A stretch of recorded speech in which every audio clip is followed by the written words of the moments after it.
Hello, good afternoon. Michael Wynn, Chief Digital Officer of Digital Ops, a division of RB Oppenheim Associates.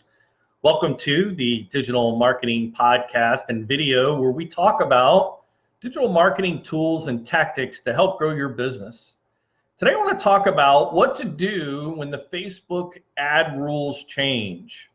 Really moving away from zip code based targeting, age based targeting, and income-based targeting as well.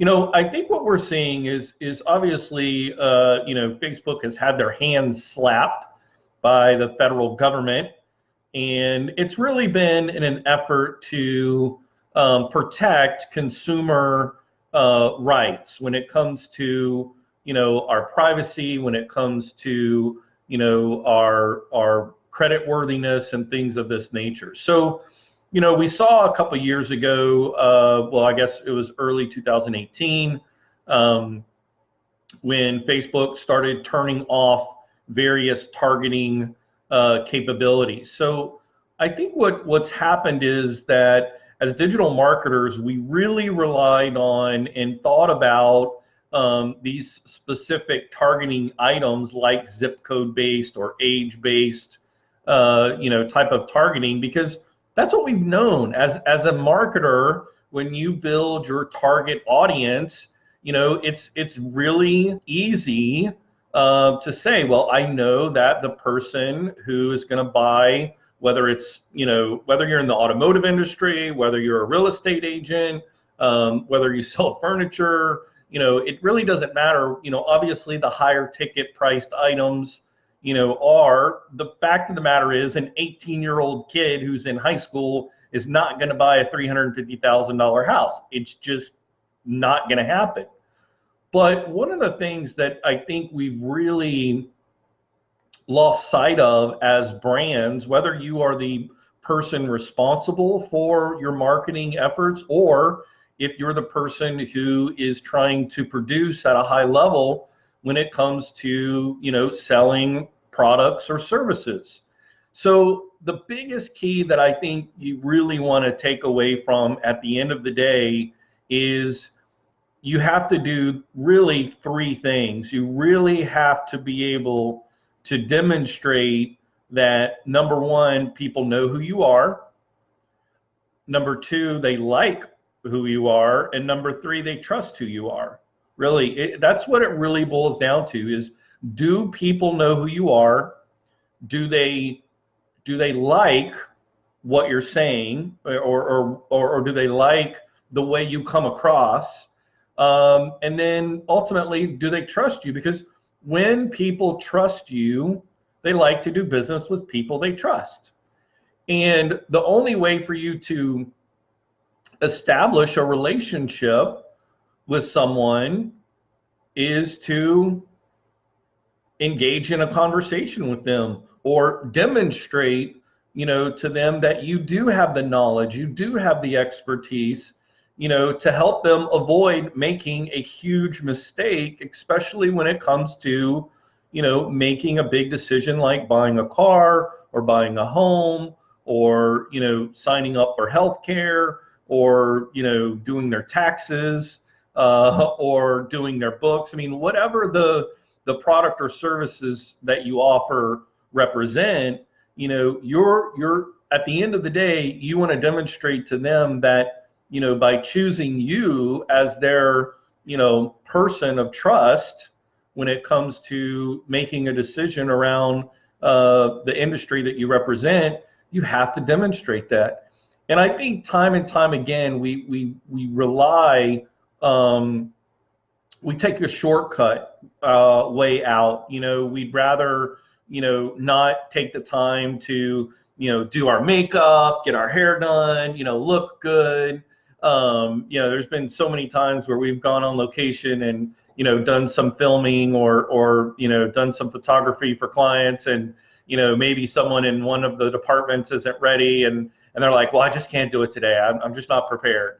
And the fact of the matter is, we all know we have our bad days, and so I think part of that is trying to get over that, and getting over the barrier of what are people going to think if I jump on.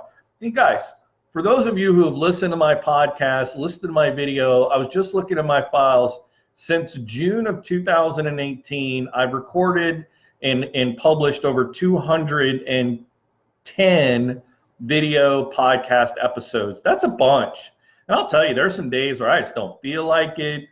Maybe I've been dealing with a difficult, technical issue, or I've been really, been deeply involved in, creating a digital campaign, or, working with my team members on coming up with the strategies to help our clients win, trying to figure out where is the underpriced attention, and I mean, the fact of the matter is your day-to-day things come up, and, you just don't have time, to jump online or make that recording, make that video, make that audio.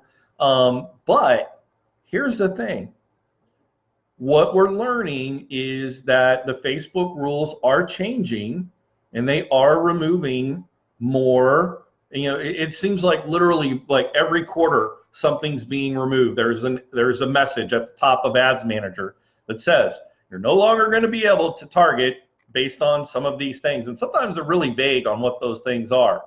But at the end of the day, here's the thing. You've got to be able to rely upon your demonstration of your expertise, your passion, so that people get to know you, people get to like you, and people trust you.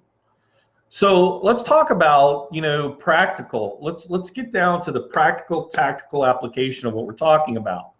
So I think that, for those of you who are, whether you represent automotive brands or whether you represent real estate agencies or, other high ticket priced products and services, you need to start producing content. Now, interesting that I said the word producing, and what I want to do is that word in and of itself creates this expectation level, and it really stirs up the perfectionist in us, right?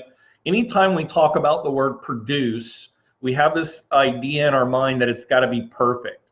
Well, at the end of the day, perfection is not what we're trying to accomplish. What we're trying to accomplish is that we demonstrate to the viewer and to those who are consuming the content that we are an expert. I did an episode before on the show where I talked about, do you have 10,000 hours? And the big debate about, if you've done something for more than 10,000 hours, you are an expert.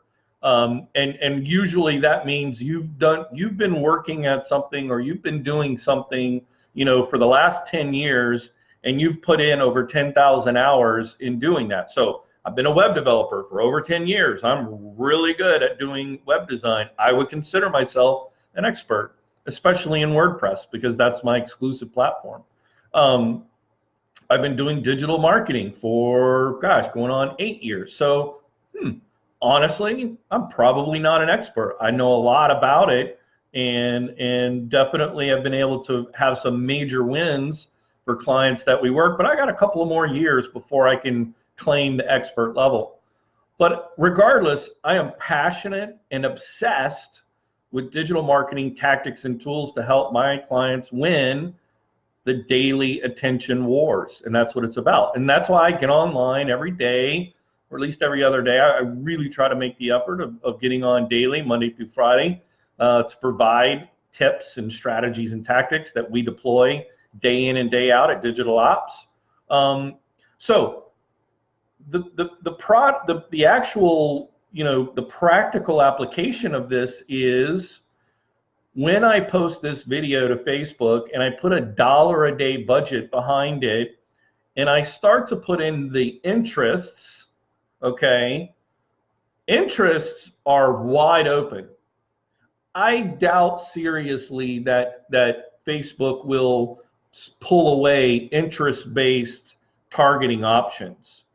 So even if they did, the part that you can think about is that when you begin to document, and notice how I said document and not produce, documentation is really just like, boom, I just turned on the, I turned on the video, I've got a little bit nicer microphone. I've got a little bit better lighting just so I'm not like in the dark, and I want to make sure you can hear me. So it's just a basic level of making sure people can hear you and see you. But I'm just documenting what I'm doing every day, day in and day out, 8, 10, 12, 15 hours a day, and sharing that with people who are listening. Now, in the Facebook platform, again, which is connected to not only Facebook, but to Instagram, as well as to other third-party platforms that are outside of the platform. So when I upload that video and make that part of the ad creative, I then have the ability to target people who have interacted or watched a specific up to 10 seconds of this video. And so here's what people underestimate. People underestimate Google, or excuse me, well, they underestimate Google a lot, but they also underestimate Facebook's AI. They really underestimate how smart Facebook's AI really is. Because when I set the ad campaign to video views and engagement and tell it, hey, target other users who've demonstrated this same kind of behavior, that's the shift, guys. That is the big shift. Oh, when you shift away from, age and zip code and income, when you shift away from that and you move towards behavior-based, that is really the key, because those rules are never going to be disrupted. They're always going to have the behavior-based information, and that's the data that ironically is actually connected to what? Age, income, and even zip code. Because the fact of the matter is, if you go to an area of town, in our town, like, let's say it's Golden Eagle, it's a very nice neighborhood. Probably the homes in that area are all $500,000 plus. I'm sure there are some that are less, but it's on a golf course. It's a gated community. And so if a user that lives in Golden Eagle starts to watch my video content, right, and then Facebook pulls them into this grouping, and then it automatically knows if you selected the objective of views and engagement, and that person that lives in Golden Eagle, that's 55, that makes over $250,000 a year, who their next home is probably going to be more than their current home, and their current home is worth $500,000, you've already grabbed the right person, and now you're telling Facebook, go find other people that are just like this guy or this gal, right? And so when you start to attract them based on your content and not on the targeting, that changes the game. So that's why it's so important. That's why I'm building a library. That's why we recommend to our clients, we're amassing anywhere from 30 to 60 pieces of content a month for our clients, and video content and visual content, and we're producing that or we're distributing that across the top 7 platforms like Facebook and Instagram and Snapchat and LinkedIn and email and their website and in a podcast and on video on YouTube, because that brand is getting out there and that awareness is rising more and more. But we're taking that awareness, right, which is that top stage, top level of the funnel, and then we're leveraging the ad platform to move, sort of in an organic movement to say, okay, now you know who we are. Now you know who Digital Ops is. You know that we do digital marketing. We do web design. We do email marketing and text message marketing and all the different ways for you to garner attention. And then we're moving you into the second sort of deeper, connection of, okay, here's how to really do it. And we're starting to give you more information for you to move into the consideration stage. And that's what you want to do for your clients, right? So if you're a realtor, you may start off with, hey, did you know that there are homes in the Tallahassee area that are, ranging from this price to this price? And, our market information has shown us that, the average sale price of homes are $250,000 to $273,400. The neighborhoods in Tallahassee that represent those price points are Killarn Estates, and so you demonstrate through video that you really know the industry, that you really know the market, and you really understand the trends. And so you continue to document because things change, right? I mean, the interest rates change, the amount of homes in the market change, and this could happen for someone who is in automotive as well, right? The interest rates change, the vehicles change, the incentives from the manufacturer change. So if you're not getting on and doing a documentation of what's happening, like on demand in real time, you're not taking advantage, and you're not doing what? You're not building trust. Because in order to build trust, people have to know you, like you, and trust you. And the only way for them to do that is for you to be in front of them. So I think that when we really start to understand that, and we really start to leverage the platform, I think things can really change. And documentation and interest-based targeting is 100%, the way you want to make your shift. If you've been relying on, income-based or zip code-based or age-based type targeting, you need to move away from that. As I think we're going to continue to see, Facebook, have the federal government force its hand when it comes to, targeting that kind of information. So that's what I want to encourage you. I think the other thing that, a lot of businesses may be, naive to or unaware of is, if you're just trying to boost a post on Facebook, you're not really taking advantage of the full platform capabilities, because you don't have, with boosting the post, you don't have the ability to, change that objective from website traffic or engagement or video views.